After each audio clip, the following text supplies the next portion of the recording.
welcome to our first live session on the journey. Hello. I'm super excited for this. And our topic this week is It's Not a Destination. And we wanted to discuss this because there's been like a few myths that I've noticed along my journey about the physical health and emotional health, about them both being a quick fix. Yeah, like you can just kind of get a pill and it can make you fit or thin, or you can take a detox drink and it will make you fit and healthy, or you can go on a retreat for a week and you'll be healed of all your issues and all your problems. But it doesn't work like that, and like both me and Jem have noticed that it really doesn't work like that at all. Yeah, over the years we've obviously tried lots of different things like gimmicks and things, haven't we? Thinking, oh yeah, we'll get to this, we'll do this and we'll feel great once we'll do this and we'll do that, and you just end up getting disheartened, and it's just not the balance that we want, is it, for ourselves? What's worked for us anyway is balancing and trying to get like concentrating on the now and what we're actually doing now, so that eventually we'll get to where we want to be, but we're just not rushing, we're not forcing it and trying to. It gives you anxiety, gives me anxiety when I'm constantly I'll just do that and I'll feel fine when I do that, or I'll lose a few pounds and I'll feel fine then, and that's when I'll be fine, and it's not, it's just not right, it's not the way. It doesn't, and you notice that when you actually get to that place that you're heading for, it never actually feels as good as you thought it would. Like maybe it would in the moment, but afterwards, like the day after or the day after that, it usually loses the hype and the sort of joyful feeling out of it. Yeah, it's not been organic, has it? It's been rushed and it's been forced, and probably maybe made yourself feel bad along the way doing certain things that you know deep down in your heart is not actually good, or you've cut corners, and you know that's what it is. It's because you've not been honest with yourself. Because it takes, when we want to get somewhere or do something like get to a certain like fitness level, it's not a quick fix. It's not something that's going to happen overnight. It's hard, it's going to be hard work, and I think that's what we need to realize, that it is the journey, it's the work that's put in along the way.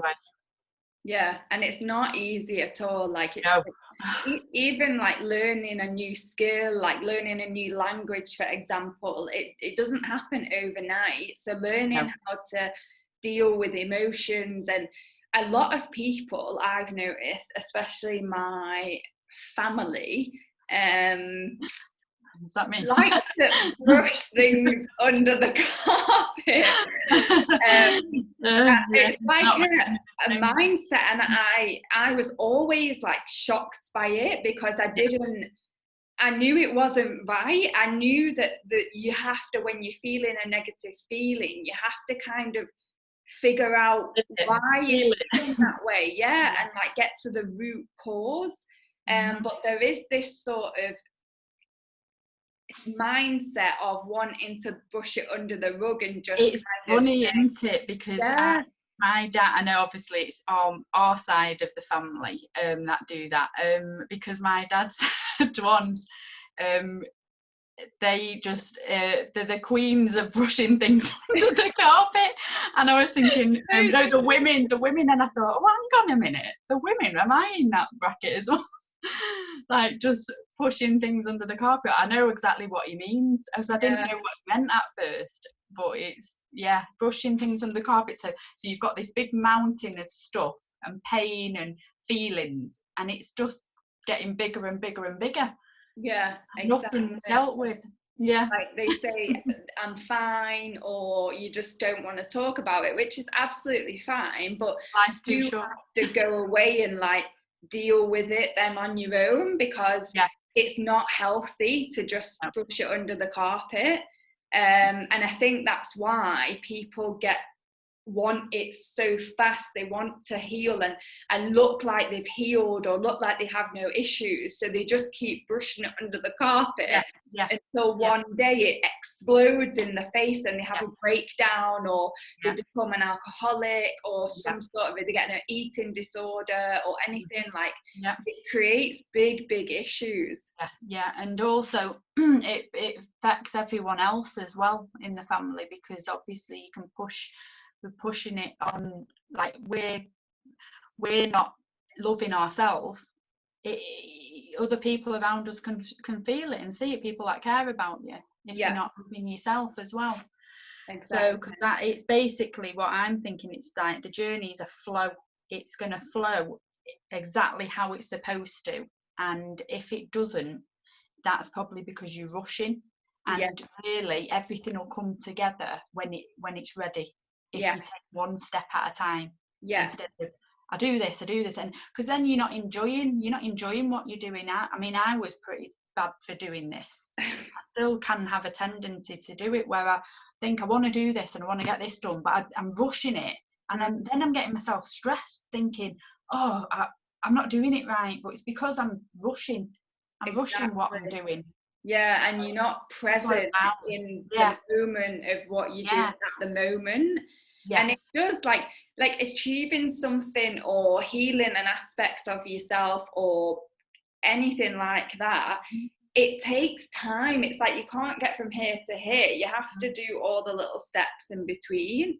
And it's about building on that.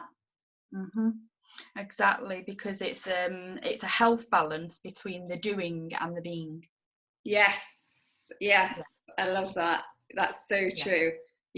And because we sometimes we get stuck so much in the doing mode. I mean, I am all about the doing. I love doing. I love being busy and doing things. But we get told to calm down.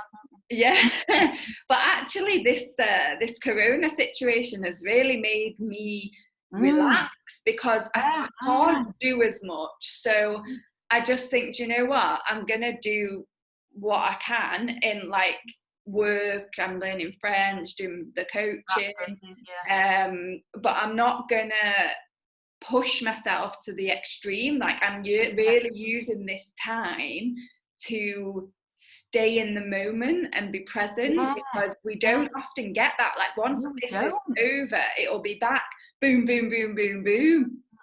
Well, I'm hoping it might not be, because I'm thinking I'm definitely going to slow myself down a bit and just go with the flow. More, because I was getting to the point where I was always like, oh, I need to do this, I need to do that. I mean, I was doing it before. I was doing it about half an hour before. I was thinking, oh, I've got all this work to do. I've got to get to the post office, I've got to do this, and then I've got to come back on here. And I was thinking, God, what am I doing? I'm actually creating anxiety. And I was thinking, why am I doing this to myself? What am I putting myself through this for? I need to bloody a wet fish and slapped across my face. Oh no. That's so true. So that's really another thing is we need to refrain from trying to fix someone else's journey. That's another thing that a lot of people in our family can tend to do. Don't know about other people's families. Bossy boots. I do their own lane sometimes. I mean, we all do it. I think you feel like you're helping someone. But it's, I don't know what you think, Jen, but I just think it's not helping them, is it? It's telling them and like judging and making us think we're above, when really it's just about influence. We need to influence rather than help.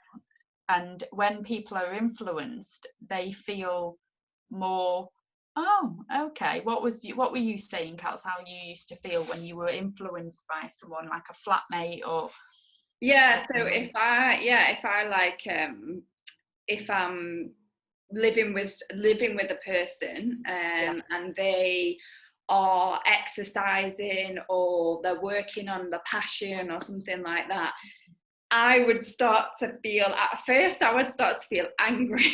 Yeah, how would you be like, yeah.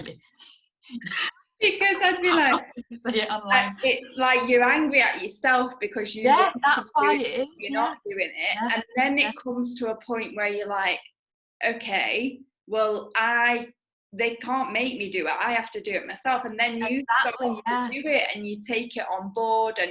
But sometimes what can happen is you go into resistance. So you'll go in the opposite direction because it's like jealousy, or like I feel jet like a bit. Oh God! But really, I could do it as well. It's like I just feel like why do we feel like that when we see other people doing stuff that we want to do, but we just sort of go into that resistance? What makes that happen? Because inside of us, we are telling ourselves that we have to do that, that we should do that. Right. So that's where the resistance comes in, because I used to get it when I was training for the triathlon. In the mornings I'd get up and I'd go swimming before work, so that I could do all the disciplines together. And when I'd tell myself the night before, you have to get up for swimming in the morning. You have to get up because you have a race to do. You have to get up, otherwise you're not going to get better. I would have anxiety the whole night and I'd hardly sleep. I'd be tossing and turning, and then I'd wake up in the morning so angry, like just angry. And I'd go swimming, and then I'd feel like I'd be like, what? I don't understand why I'm telling myself that I have to do something when it's just making me angry. So I kind of stopped telling myself that I had to do something or I should do something. And then the anger, it's like inside, it's like your parent telling you have to do this, you should do this, and the child's like, don't tell me what to do. It's like inside there's two little people. Because you know it's good, but also pressurizing yourself is not. You've got to slow down and take like your journey that you're gonna, because you're gonna get there. We just need to slow down and just enjoy the moments of like, the change and everything in what we're doing. Whether it's, I don't know, whether it's a sewing project that I've nearly before I did these leggings, I was up till 2 a.m. the other day. I nearly bloody threw them out the window. Oh wow! I was rushing. So even if it's a weight loss thing or a sewing project, it's the same thing. We need to slow down and enjoy the actual moment of what we're doing. And also, I always think, like, when you go at that pace, at your pace, at the pace that you want to go at, without telling yourself that you should be doing something, or without someone else telling you that, you meet the right people along the way as well. Whereas if you'd done it sooner, you might not have met all the people you were supposed to meet that were going to help you on your journey. And it's like you're forcing something that shouldn't be forced, because there's certain people and certain things that you need to meet and learn along the way. We'll have to do a talk about that subject, won't we? That's exactly it. I love that. I'm trying to think what else. So we're about the rushing, and also about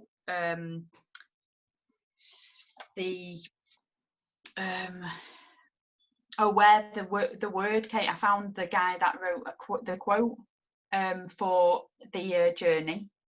Life is a journey, not a destination. And I found him, and I swear to God, his quotes. I don't know if you want to write this on the thingy, Kels. Ralph Waldo Emerson, and not just that quote. Go on, Jen. Ralph Waldo Emerson. If anyone wants to just Google, because it's got the quotes. We'll start putting a few up on the group as well, because they're just really, really nice ones. And one of his was, life is a journey, not a destination. and he was born in the 1800s. So people have been struggling with the same things for years, hundreds of years. Yes. So it's not a new thing. Yeah. We're just speeding up and stressing ourselves out. We're not enjoying our life. Exactly. And also I think like we have to realize that when we're working on our emotional health and trying to heal certain things, that healing journey can actually get worse. Like you can actually feel worse before you get better. It's not, because it's a habit. It's breaking the habit, and your brain has been wired into that habit for so long that it doesn't feel normal. It doesn't feel right, does it? It feels like not familiar, because it's completely unfamiliar. You're fighting with yourself, aren't you? And also it's scary. Your wounded self tries to cling on to what's normal, even if it does feel bad. They always want to cling on to that normalcy. What's comfortable? Yes. What's comfy for you and what you've got used to? Exactly. Like a comfort zone. Exactly. Yeah. And it's, if we're not really, like I said before about brushing things under the carpet, if we're always doing that and we're never like taking the time to really address our emotions and look into like, why am I angry, why am I jealous, why am I sad, or why do I feel rejected? If we're not taking the time to look into those things, what can happen is we're not actually seeing ourselves, because that feeling is a part of us. And then we can start to feel insecure and unstable because comparing ourselves. So it comparing our life and our journey. Exactly. And there's a lot of things along the journey that you need to learn, and you can't learn it all in one day or 1 week or 1 month. It takes years, and it's actually really nice when you start to look at it as a journey, and each day you get better and better, and you learn something new, and you heal a part of yourself, and you stop reacting in a certain way, and you start trusting your guidance more than what your wounded self is telling you. It's such a nice, comforting feeling, and you just feel like all peaceful inside. Exactly.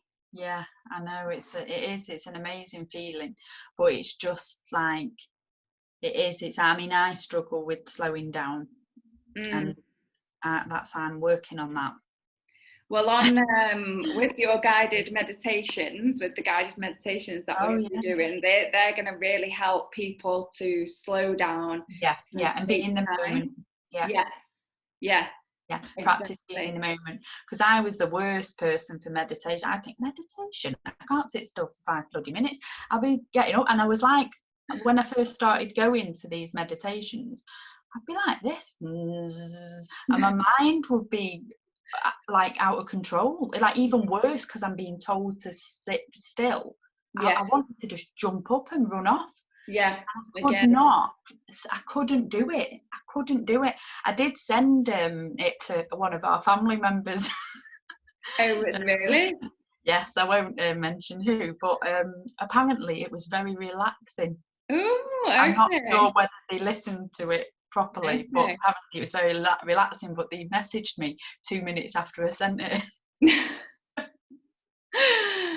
Okay. Well, so we're going to see it on Monday, aren't we? Monday the 27th? Yeah. Okay. Yeah, so if anyone wants to join us, we'll be doing the guided meditation, and we'll put out what you need. You don't need a yoga mat or anything like that. You could just be sat in a chair, chilling. As long as you can sit and relax with your eyes closed, you don't really need that, but it would be better if you were lying on the floor. But I'll send over the details to the group anyway, if anyone wants to join us. Okay. Amazing. And that'll be at 5:30 p.m. UK time and 8:30 p.m. UAE time. Yeah. And we'll be doing it'll be a Zoom session. So if you want to join, message us. And we can send you the details and obviously the link for the Zoom session, because it'll be a private session. And we'll be doing a coaching Q&A on the It's Not a Destination topic. So if you have any questions on that, about your journey, or about how to slow down, or how to not tell yourself you have to do things, anything like that, then that's the time to ask them. And then we'll be doing the guided meditation afterwards to release the feelings of doing and constantly being in doing mode, and get you into learning to enjoy the process. Yeah, it's a really nice guided meditation that I've written, and it's got some amazing music in it as well, so that I use a lot with my yoga, so it's really worth it. Wait, so excited. Okay, well, we'll see everyone on Monday the 27th. Yeah. Okay. See you later. Bye guys.